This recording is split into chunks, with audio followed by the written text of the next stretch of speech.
Yo, what is going on, everybody? And welcome back to the greatest combat sports and culture show in the entire universe, the Fight Podcast. I'm your host, SERG VICENTE, and today we have an incredible conversation with, honestly, one of my favorite coaches in the game. There are very few Yoda-level guys in this game, and I think we might have one of them on here. I am talking about Coach Tyson Chartier. We're talking about the head, the general, you can say, of the New England Cartel. Let's go ahead and bring the man, the myth, the legend on the show. Coach, what it do? What's up, guys? How you doing, man? Thanks for having me on. Oh, dude, absolutely, man. Thank you so much for joining me on the show. And like we said, you were the MMA Junkies, coach of the year. You trained some of the best guys in the world. But one of the big things that I want people to really hear and know, because I want to hear more about you. Like, how is it that you become just not only an amazing head coach, bro? You manage half these dudes. So how is that balance, and how did you get your start in coaching? I always kind of had a knack for coaching. Like in high school, I was a wrestler, but I would still corner a lot of my teammates. Like, my brother was wrestling or whatever. I would sit in the corner of the mat and try to help coach. I felt like I had a good knack for what people should be doing. I think I was a little bit better at that than I was doing it myself. So I knew early on that I kind of, I couldn't always practice what I preached, but what I preached was usually the right thing. So I just kind of liked it. And then after college, I got into jiu-jitsu, and then little by little, slowly in MMA, and then just started helping. Really, it was like right when I started coaching, it was like helping guys like Rob Font that were, teammates. And, I'm sparring with these guys, and I have a wrestling background. I think at that time I was like a purple belt in jiu-jitsu, and they were just all newbies when it came to grappling. So I would just coach them on the things I was doing to them and say, hey, try this. And that led to a lot of them being like, hey, can you corner me? And little by little, I was cornering all my teammates, all my team. And then that led into, hey, I manage myself. They're like, can you get me a fight? And I was like, oh, I'll get you a fight, but never trying to be anybody's manager, never trying to be anybody's coach. And it just happened. It was like super organic. And I was just filling holes That's that were how in the the boat. best things happen. Yeah. Never got into it for money or anything like that. I always use the analogy as like I was filling holes that were in the boats of my friends, and it led to this. Well, one thing that I've really noticed, and it's funny you say, like, hey, dude, I literally started potting for the same reason. I'm like, look, I can fight a little bit, but I ain't going to the UFC, so let me go ahead and just get this pod thing going. I could do that. But one thing that really stands out from all of your guys, aside from the boxing and striking, because holy shit, you guys are just absolute savages over there when it comes to the stand-up and striking, but your game planning. You have honestly some of the best game planning that I've seen, because everybody who comes in for you guys always comes in prepared. Doesn't matter if it is Rob or Calvin Cater, or we're talking about Emily Ducati. I always mess up her last name. Ducati, yes. Emily Ducati, or even like Mike Rodriguez and guys like that. Everybody's game planning is so great. Like, what goes into your game planning? Yeah, so a couple of things there. I was like, one, I manage Emily. I don't coach her. She's gonna coach Giuliano. I remember hack his last name. She's down in Texas now. Oklahoma. Yeah, so she does a little bit. She'll go to Florida to train with Cheyenne, and now to Vegas. She'll probably go there, train with her a little bit. But yeah, she's a great coach. We call him Coach G. It's actually her fiance. They just got engaged. So congratulations to them. He does all her game planning and stuff. But as far as the Cartel guy goes, Rob Calvin, I watch a lot of film. I try to put together game plans going into the fight. And, there's two sides of the fence on that, where some people are like, it's a fight, there's no game plans. And then other people are like, we'll over game plan. And I think, we kind of take a different approach, or I do anyway, of like, let's game plan in a sense where we're trying to constantly keep the fight in the part of the sandbox where we have an advantage. So like at every moment in fights, you can go left, you can zig, you can zag. And, I'm just trying to watch enough film that way I know during the camp and say, hey, listen, in this position, it's going to be much safer to zag, because if we zig, it's going to bring us a whole world of hurt. So the idea is just knowing so much about that fighter's tendencies, what their coaches, their different call signs, like things that they're going to do when they're winning, things they're going to do when they're losing, things they'll do against a southpaw, against an orthodox, all that stuff. And we try to just kind of put that into the little computer up here and come up with something that we think like, all right, at every scenario, we have an idea of what we want to accomplish in that position. So that way, I always use the analogy, don't run upstairs in a horror movie, right? And Right. Facts. you see that in fights a lot of times. People are in a bad spot and they just get themselves in a worse spot.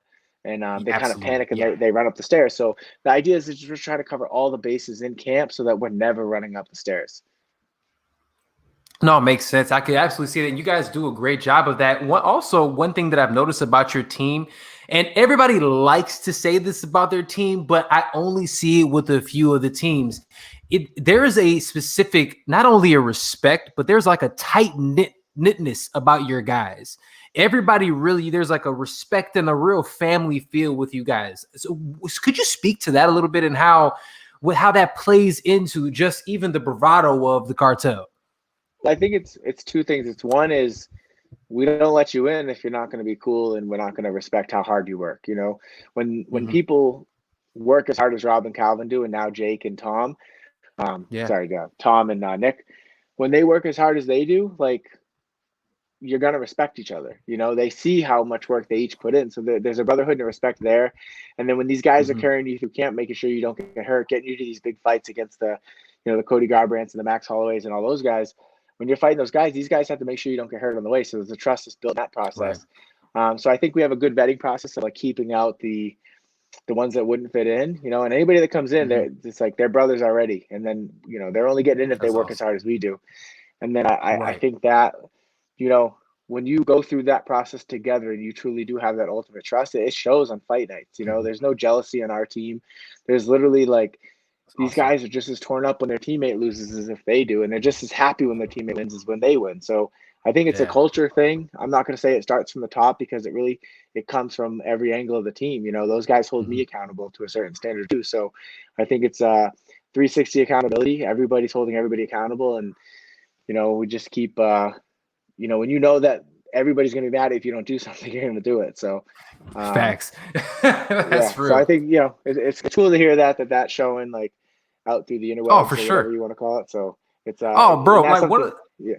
Yeah, I'm sorry to cut you off, but I was like, I've had Rob on a couple times, and he always speaks to it. He always talks about it, and you can see it like in him when he's talking about the love for the squad. You know what I mean? And you see it on all of your social medias, all of you guys, like the way you guys are around it, it looks like a real brotherhood.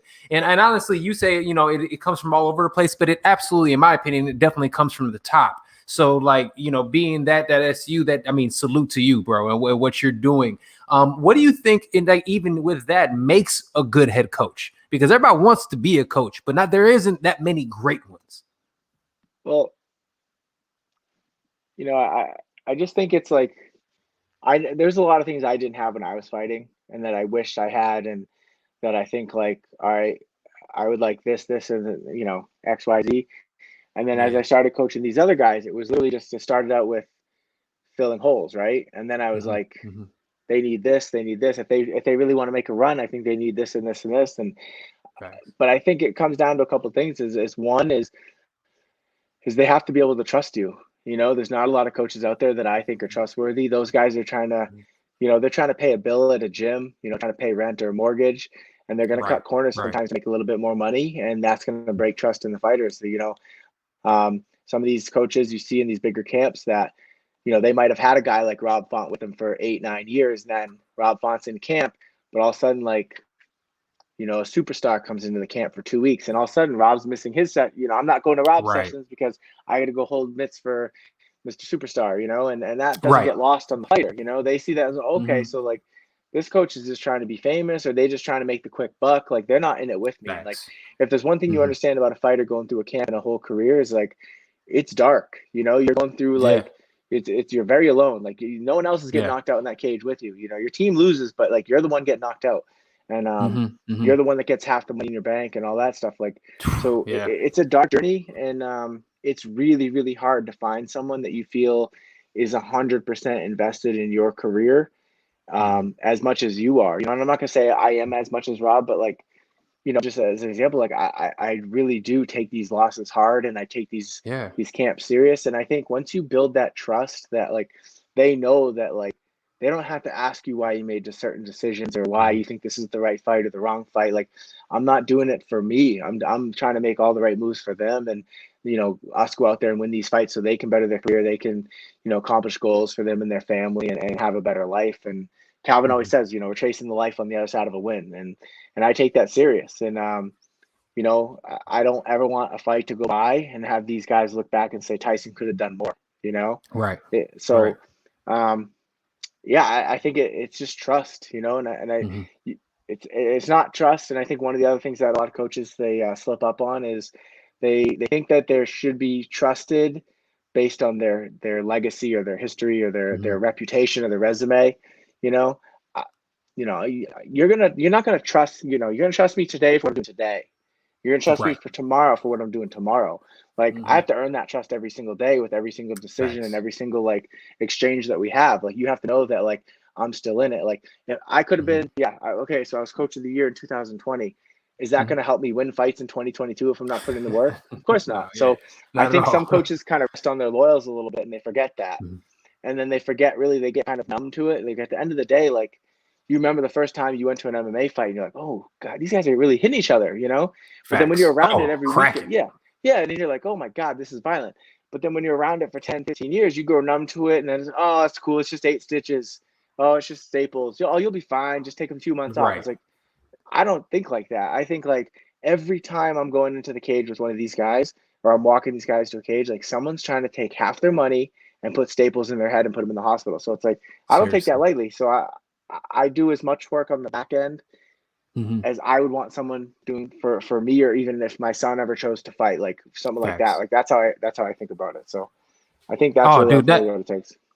Yeah, that's awesome because it's interesting always to hear people's perspective on that, because a lot of times, you do hear the celebrity coaches giving you an answer of some sort, and it does kind of, and you see how some of these athletes, and it's interesting because even on those big super camps, you have people for instance, remember when John Jones first went to Jackson Wink, how Rashad was all bent out of shape about it.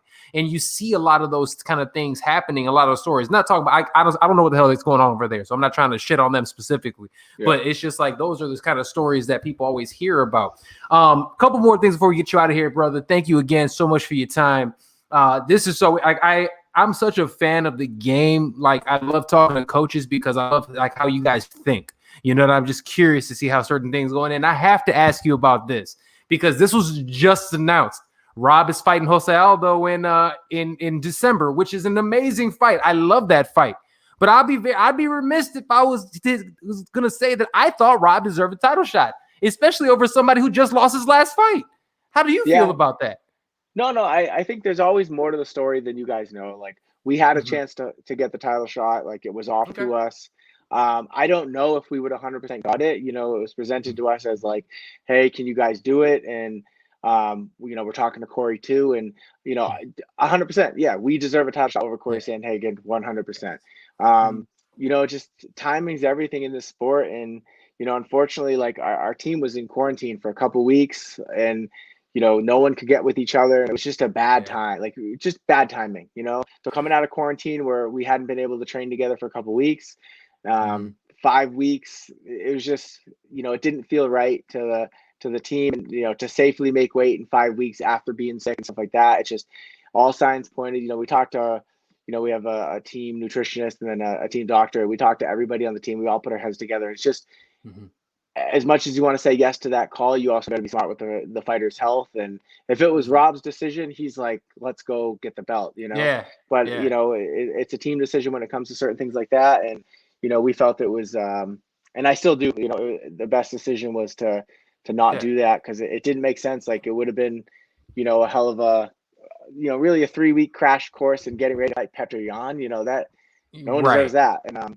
no. So and Yan is a badass, so we're not going to take anything away from him. Yeah. You know what I'm saying? So he deserves that time. Yeah. So it would have been great if we were in a position to go and have that underdog story where we go out there on short notice and steal the belt. But, it just wasn't in the cards this time, and everything happens for a reason. And, a win over Jose Aldo, man, that puts us on a really, really short list. I think only 7 other people have ever done that. So, or 6, because he's got 2 losses to Holloway, right?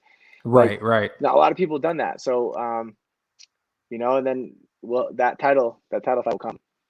That's awesome, man. Well, look, With that being said, like I said, we're right at the time. I wanted to make sure we got you out of here in time and everything, brother. Thank you so much for joining me on the show, man. Like, I honestly, I hope we get an opportunity to do this again.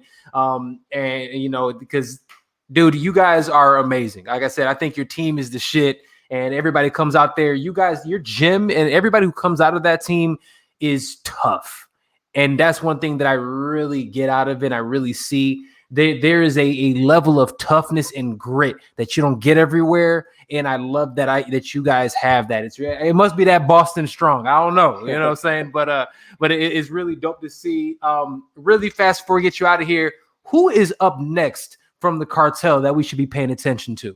Yeah, the two young guns. It's Nick Fiore and Tom Pags. They're both 2-0 pro, both with 2 finishes. You know, Tom's got 4 fights in a row where he broke his opponent's orbital, and he's a wrestler. You know, so kids, you know, he's a string bean. You know, he's long and lanky, but he's strong and he hits hard, and he's a wrestler. So that's dangerous. And Nick is, you know, he's an unheralded black belt. Like, he's one of the best guys I've ever rolled with in MMA on the ground. The kid's just an absolute beast. He's 2-0, and you know, both those guys are going to be getting back into it at the end of October for Combat Zone 74. I think it's October 29th. So up in New Hampshire. So awesome. Yeah, those two guys are the next up. And you know, I think in a couple of years' time, you'll see both those guys fighting on UFC cards. That's awesome. I can't wait. Yo, it's so funny. You said that organization in New Hampshire. I cornered Shoney Carter at a random time at that same organization. Random as shit. Did he fight Rick Hahn? He fought Rick Hahn. I was there. I was cornering that fight. I cornered Rick for that fight. Are you serious, dude? I was in the other corner. Yeah, that's funny. That's funny. So, yeah, no, that was funny. Like, I remember we were getting ready for that fight, and you guys came over, and you're like, "Hey, Shoney wants to know if he could use his Fairtex gloves." We're like, "Fuck no!" Yeah. Like, those are old. Whatever. We're like, we're not falling for that veteran trick. Like, you know, we were like, "Heck that," and you know, we really thought like Rick was gonna get the UFC call after that fight, and it just for some reason it didn't happen. Yeah, that was he had a tough a great one. career in Bellator, though, dude. He did his thing, man. Rick Hahn was a beast, and honestly, after meeting him and talking to him that day, just a gentleman, man. He was super nice cool. Kid. Oh yeah, just a beast of a dude, super nice kid, and like I learned a lot of like my work ethic through him. Like me and him, like Rob and Calvin are. Me and him for a couple of years, we teamed up, and I just followed Rick and whatever he did. He was ahead of me. I was still an amateur. He was a pro, and there was one year, I think it was like 2009. I fought 5 times, and he fought 5 times. Yeah. And the rest of the gym fought 5 times. So it was like me and Rick in camp all year. The rest of the team kind of fighting, and then that was kind of, you know. So it was and that was when, because I fought so much and I was always with Rick. The other teammates were like, "Hey, can you get me a fight too?" And I was like, "Yeah, I'm not a manager, but I'll get you a fight." And that's kind of how it happened. Well, dude, that's awesome. How hilarious is that? We've met before. That's awesome. That's dope. Well, look, bro. Hopefully, like I said, we get to meet in person again. Much continued success in everything that you're doing, brother, and salute to you, sir.